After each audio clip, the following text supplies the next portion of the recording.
Channel opening, YouTube channel opening. అది మీరే కదన్నా మాకు అందరికి ఆదర్శం. తయారు కావాలి మీరు, జల్దిన లేట్ అయిపోయా. ఇంకా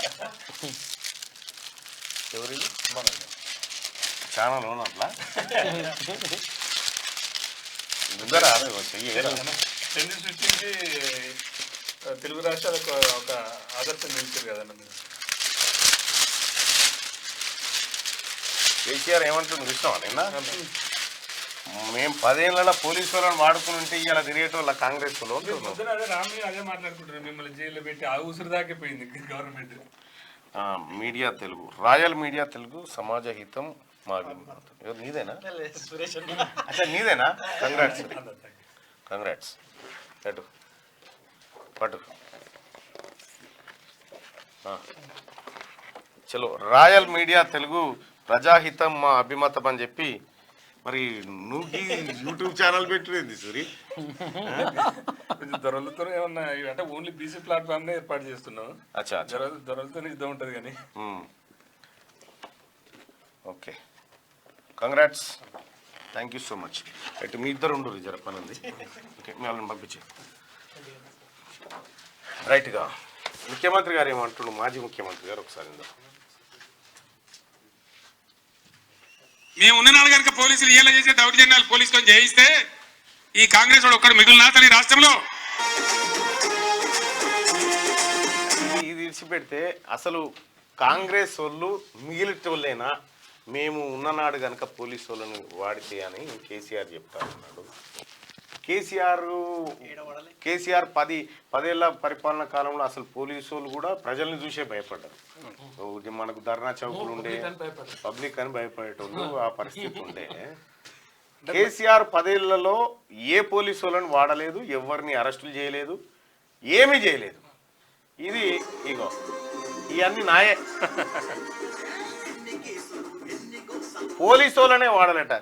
నాకు వాస్తవానికి నేను నోరు బయట పెట్టొద్దు అనుకుంటా, ఇక నువ్వేమో అని ఇట్లా చేస్తావు. సిగ్గుందా కేసీఆర్, బాతాల పోషెట్టి? నీకేమాత్రం శరమున్నా నువ్వు వాడిన పోలీసు వ్యవస్థను, నువ్వు వాడినంత దుర్మార్గమైన వ్యవస్థను ఇంకెవడు వాడలే. ఎన్ని కేసులు? 72 కేసులు పెడతావు నా మీద. అటెంప్ట్ మా మీద దాడి చేసి మా మీద అటెంప్ట్ మర్డర్ కేసులు పెట్టినావు. సిగ్గుందా కేసీఆర్? నిన్న మాట్లాడుతా ఉన్నావు, నా పేరు చెప్పడానికి కూడా నీకు ఉత్సాహపడుతుంది కాబట్టి అంటా ఉన్నావు కదా, 10 ఏళ్ల పాటు నన్ను సోషల్ మీడియాలో పెట్టుకొని అన్నాడు అది ఇదని. బిడ్డ, నేను జైలుకు పోతే చిన్న చిన్న పిల్లలు, నా పిల్లలు, వాళ్ళు ఎట్లా ఏడ్చిర్రు, వాళ్ళు ఎన్ని రోజులు అవస్థపడ్డారు. నీ బిడ్డ సిబిఐ నోటీస్ ఇస్తే నీ గుండె తల్లడిల్లిపోతుంది చూడు. మరి నా బిడ్డలకు నన్ను దూరం చేసి నన్ను జైల్లో పెట్టినావు కదా, 100 రోజుల పాటు జైల్లో పెట్టినావు కదా, ఎట్లా ఊకుంటారు అనుకున్నావు కేసీఆర్? తీన్మార్మలన చేసింది ఏందా? నీ ఆస్తి గుంజుక తిననా? నీ సొమ్మేమన్నా గుంజుక తిననా? నువ్వు చేసిన కార్యక్రమాన్ని బయట పెట్టినా, నువ్వు చేసిన తప్పును ప్రజలకు చెప్పినా. నీకు ఇప్పుడు అర్థమైంది ఏమని? అరే ఇవి దవాఖాన్లు కాదు కట్టాల్సింది, యూట్యూబ్ ఛానళ్ళు పెట్టాల్సిందే అని చెప్పి అని అనుకుంటున్నావు. నీ పిచ్చేసాం కానీ నీకు ఎవడు సలహా ఇస్తాడో ఆ శకం అయిపోయింది ఎప్పుడో. ఇప్పుడు నెక్స్ట్ లెవెల్ ఉంది. ఇప్పుడు నెక్స్ట్ లెవెల్ ఉంది. కేసీఆర్ నిన్న సిగ్గు లేకుండా, ఏ మాత్రం ఇజ్జత్ మానం లేకుండా కరీంనగర్ కాడ సభ పెట్టినావు. ఇంకా కరీంనగర్ దాకా పోయినా సన్నాసి పోయి కాళేశ్వరం దాకా చూసిరాపో నువ్వు గట్టి వచ్చింది ఎంత అందంగా ఉందో. నిన్న పిలిపించినావు కదా ఆడికి కరీంనగర్, ఆ కాలేజ్ గ్రౌండ్లో పిలిపించినావు కదా. కాలేజ్ గ్రౌండ్లో ఓపెన్ యూనివర్సిటీ ఎగ్జామ్స్ ఉండే. నిన్న ఓపెన్ యూనివర్సిటీ ఎగ్జామ్స్ ఉంటే ఆ ఎగ్జామ్స్ని వాళ్ళని డిస్టర్బ్ చేసుకుంటూ ఈ దుకాణం పెట్టిండి. ఈయన వస్తుందంటే స్కూల్ బంద్ చేసి టీచర్లు, స్కూల్ పిల్లలు కూడా అప్పుడు మీటింగ్లలో స్కూల్లే బంధు. ఏ జిల్లాలో మీటింగ్ పెడితే ఆ స్కూళ్ళకు సెలవులు.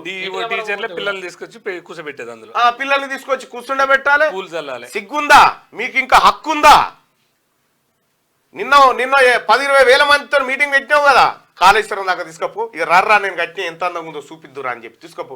వాళ్ళే తూ అని ఉంచుతారు. నువ్వు ఎందుకు బతుకుతావో అర్థం కాదు. ఇంకా ప్రజల్ని మోసం చేసి మాయ మాటలు చెప్పి మభ్య పెట్టుకుంటా. నిన్న పంపించిరా క్లోజ్ చేయి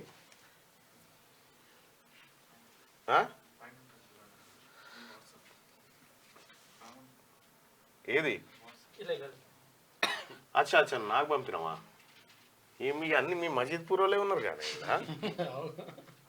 ఓ ఇగో కేసీఆర్ కథ చూడదు ఇగో కేసీఆర్ ఉన్ననాడు 1 ఎకరం అయినా నిండిందా అంటుండు. కేసీఆర్ ఉన్నాడు 1 ఎకరం పొలం ఎండిందా మరి కేసీఆర్ ఉన్నాడు 1 ఎకరం పొలం ఎండలేదని చెప్తివి. ఎక్కడి నుంచి తెచ్చినావు చెప్పా నీళ్ళు. ఇప్పుడు కేసీఆర్ ఉన్నాడు కదా, ఇప్పుడు లేకుండా అయితే లేడుగా. కేసీఆర్ ఉన్నాడంటే కేసీఆర్ లేడా ఇప్పుడు? మరి ఎకరం ఎందుకు ఎండుతా ఉంది? తీసుకుని కొట్టాలి పోయేటప్పుడు మేడిగడ్డకి ఏం చేసిపోయిండో ఈ బీమారి ఇట్లే ఉండాలన్నా మళ్ళా తెలంగాణ ఆత్మహత్యలు రావన్నా సిగ్గులే శరం లేదు ఏమీ లేదు. బాతాల పోచెట్టి నువ్వు మారవిగా, నువ్వు మారవు, నేను మారదాం అనుకున్నా. ఏ పొంతి వానితోటి ఎందుకు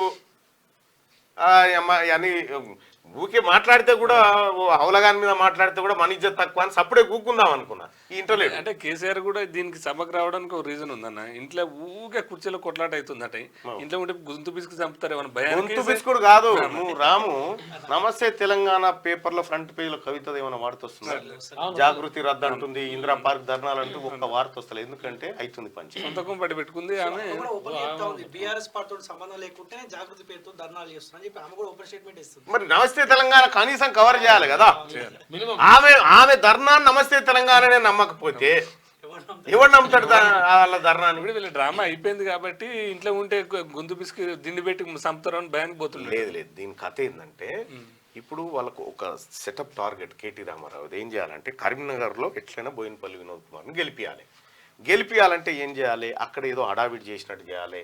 మొత్తం కరీంనగర్ అంతా మారిపోయింది అనేటువంటి పిక్చర్లు యూట్యూబ్ ఛానళ్ళు పెట్టి ఈ పిక్చర్ అంతా మారిపోయిందని చూపించి ఆ తర్వాత సభ పెట్టి ఆ తర్వాత అది పెట్టి ఇవన్నీ వీళ్ళకి నాకు తెలుసు అన్న ఇవన్నీ 5 ఏళ్ల కింద చేసినాం. నాకు తెలిసి బండి సంజయ్ కూడా పెగిలారు ఓపెన్. నేను చెప్తున్నా ఈ థర్డ్ ప్లేసే, ఏదో ఈ థర్డ్ ప్లేసే బీఆర్ఎస్ పార్టీ థర్డ్ ప్లేసే. బీఎస్పీ తప్పు పని చేసిన బీఎస్పీ థర్డ్ అవు వీళ్ళు ఫోర్త్ అవు బీఎస్పీ మిస్టేక్ చేసి నువ్వు కరీంనగర్కి పో, నువ్వు ఏడికన్నా పో కేసీఆర్ నీది 3వ ప్లేసే.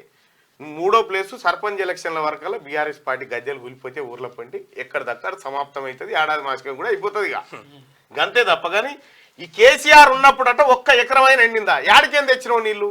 ఇవాళ 15 రాష్ట్రాలు కరువును ఎదుర్కొంటూ ఉన్నాయి. తెలంగాణ రాష్ట్రంతో పాటు 15 రాష్ట్రాలు కరువును ఎదుర్కొంటా ఉన్నాయి. నువ్వు నీ అందమైన పాదాలు, నీ అద్భుతమైన నీ చరణాలన్నీ తెలంగాణ నేల మీదనే ఉన్నాయి కదా, ఏవి నీళ్ళేవి? అంటే కేసీఆర్ కనుక తీసుకుపోయి జైలు ఎత్తే పడతాయి. ఎత్తు చెప్పు మరి ఆ మంత్రం చెప్తే ఆ పని చేద్దాం.